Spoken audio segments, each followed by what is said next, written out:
boleh saya titip pesan ya? Dan saya sangat serius untuk menyampaikan ini. Kalau Allah anugerahkan titipan anak, baik terlahir dari rahim Anda yang perempuan, ataupun Allah titipkan lewat sisi yang lain, demi Allah saya katakan, kalau mau ngajarin ngaji, tolong Al-Fatihahnya Anda sendiri yang ngajarkan. Walaupun cuma Bismillahirrahmanirrahim, tolong ajarkan. Karena itu akan ia bawa seumur hidupnya, dan 17 kali dia akan bacakan dalam hidupnya. Maka jangan berikan pahalanya untuk orang lain. Ajarkan di lisan Anda, begitu dia bisa mengucapkannya, maka semua hidupnya mengalir pahala untuk Anda. Kata Allah, kamu jangan sombong, kamu pasti butuh dengan saya. Awas, hati-hati. Setiap manusia pasti akan diberikan oleh Allah situasi untuk menyebut Allah, untuk menunjukkan dia makhluk bukan Tuhan. Makanya kata Allah, orang sombong yang gak mau berdoa minta padaku, aku paksa dulu. Kalau sampai dipaksa pun gak mau berdoa, aku tenggelamkan di neraka jahanam. Innalladzina yastakbiruna an ibadati, sungguh orang yang sombong gak mau berdoa, aku tenggelamkan di neraka jahanam. Awas, hati-hati. Karena itu seringkali kita mengalami situasi yang situasi itu memaksa kita berdoa supaya menyebut Allah dan mengakui kita bukan Tuhan. Anda bukankah saat akan mengawali pekerjaan Anda berdoa? Bukankah saat akan belajar anak berdoa? Bahkan dalam situasi yang tidak kita inginkan pun kadang datang. Maaf, ujian dalam pekerjaan. Di antara hikmah sekian banyak itu salah satunya kita tuh diarahkan untuk menyebut Allah. Bahkan ayo dipaksa sampai ke situasi yang sangat rumit gitu. Cari ini belum ketemu, ini belum ketemu. Jadi rumus di Al-Quran tuh gini, kalau semua di kalangan makhluk tidak ketemu solusinya, artinya kita cepat diminta untuk bersandar pada Sang Khalik. Naik dulu ke atas, mohon dulu. Nah, kalau dengan situasi itu pun belum mampu menyebut nama Allah, Anda dikasih sakit sampai sakit parah, belum menyebut Allah juga, perlu diberi apa lagi? Bahkan sebelum kita diminta sholat, itu kalimat pertamanya bukan ibadah ya. Kata Allah, kamu punya masalah apa? Sedang butuh apa? Sedang punya problem apa? Buka Quran surah kedua Al-Baqarah ayat ke-45 sampai 46, paling kanan pertengahan di usad. Wasta'inu bis-sabri was-salah. Perhatikan kalimatnya, indah sekali. Ya Allah menempatkan sholatnya bagian kedua. Kata Allah, wasta'inu, hei hambaku, jika kalian punya persoalan dalam kehidupan, maka perhatikan kalimatnya baik-baik, wasta'inu, mintakan solusinya kepadaku. Jadi kalau sedang punya masalah, bukan bikin status, gak akan selesai. Sedang eksplorasi minyak gak keluar-keluar, bikin status, duh susah sekali yang ngebornya, gak akan selesai. Jalan macet, bikin status, Jakarta macet ya, gak akan selesai. Ya, apa yang harus dilakukan? Kata Allah, jika Anda beriman kepadaku, yakin denganku, maka wasta'inu, punya persoalan minta kepada Allah. Caranya bagaimana? Satu, bis-sabri, terima dulu masalah itu, jangan dikeluhkan. Kaidah lain muncul, karena mustahil saya akan titipkan persoalan kalau tidak Anda mampu mengatasinya. Kaidah Quran surah kedua ayat 286, kita hafal ayatnya. La yukallifullahu nafsan illa usaha. Perhatikan kaidahnya, Allah tidak mungkin menguji seorang hamba di luar batas kemampuannya. Jadi kalau kita sedang punya ujian di rumahkah, pekerjaankah, kehidupan sosialkah, sebesar apapun ujian itu, kata Allah, memang karena Anda yang sanggup. Kalau nggak sanggup nggak akan diuji. Di ujian itu berbanding lurus dengan kemampuan. Mustahil seorang hamba diuji di luar batas kemampuannya. Jadi kalau Anda sekarang pun sedang punya masalah sebesar apapun, kata Allah, memang cuma kamu yang sanggup, yang lain tidak. Maka jangan mengeluh.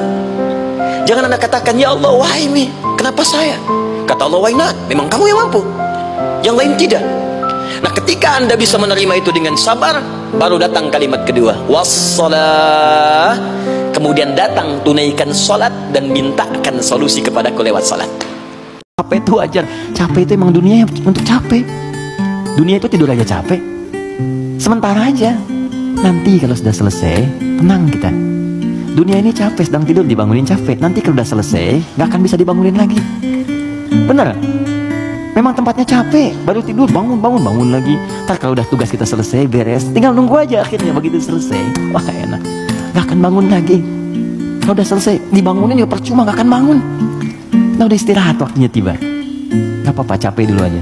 ada waktunya kita tinggal menunun dan mendapatkan apa yang kita telah tenun selama ini. Tenun di dunia dan panen saat kita kembali kepada Allah.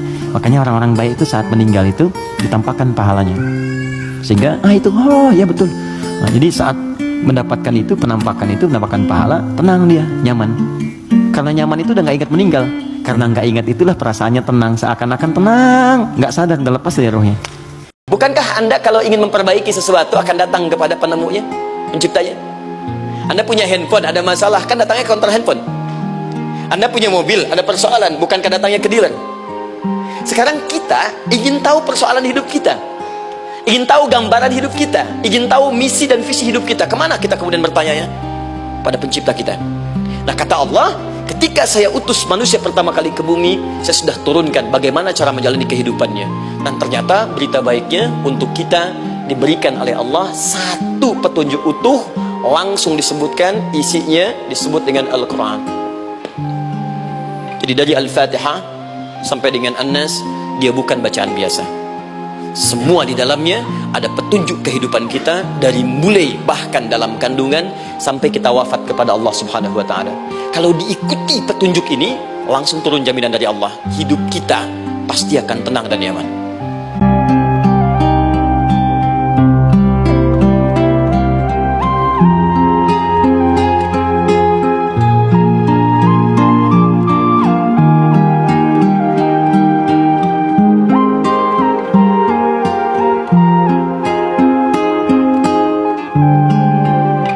Allah tidak mungkin menguji seorang hamba di luar batas kemampuannya.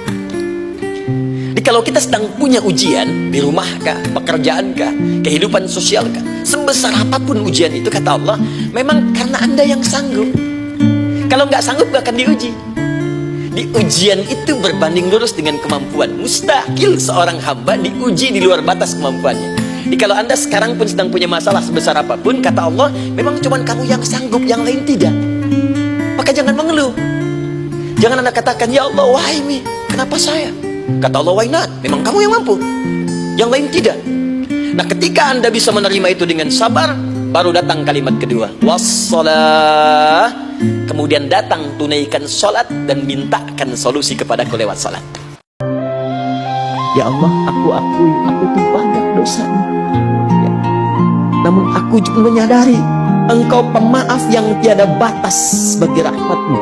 Maka aku mohon, ya Allah, pisahkan aku dan jauhkan dari kesalahan yang aku perbuat, seperti Engkau jauhkan timur dan barat yang tidak pernah menyatu. Jangan buka itu lagi di hari kiamat. Aku taubat sekarang. Kalau di hari kiamat dikatakan, "May ya'mal mithqala dzarratin khairan yarah wa may ya'mal mithqala dzarratin syarran yarah." Yang kecil apapun dibuka, baik ataupun buruk. Allahumma naqqini minal khataaya kama yunaqqa thawbul abyadu minad danas. Allahumma ighsilhu bil ma'i wal thalji wal barad. Kalau perlu, ya Allah, bersihkan dengan apapun yang mampu menghilangkannya, sekalipun aku mesti merasakan dengan sesuatu yang dingin ataupun sesuatu yang berkonsekuensi lebih daripada itu. Yang penting aku taubat. Catat kalimat ini ya, bikin status juga boleh. Sejahiliyahnya orang jahiliyah. Ulang ya, sejahiliyahnya orang jahiliyah dengar dua huruf dari Quran bisa tobat. Artinya kalau ada orang sekarang yang mengklaim tidak seperti jahiliyah, diperdengarkan berhuruf-huruf dari Quran belum tersentuh, berarti ada sekat dalam jiwanya yang melebihi keburukan orang jahiliyah di masa lalu. Orang jahiliyah itu kan dikenal buruk, tapi dengar Quran bisa tersentuh jiwanya dan bisa membawa mereka sadar dan tobat. Ada apa dengan orang sekarang yang bahkan hatinya tidak sekeras batu, tapi keadaannya lebih keras dibandingkan dengan batu? Bacakan Yasin, belum tersentuh. Al-Kahf belum tersentuh. Al-Baqarah belum tersentuh. Dengan cara apa lagi mesti dilunakkan hatinya? Alam ya'ni lil ladzina amanu an tahsha'a qulubuhum li dzikrillah.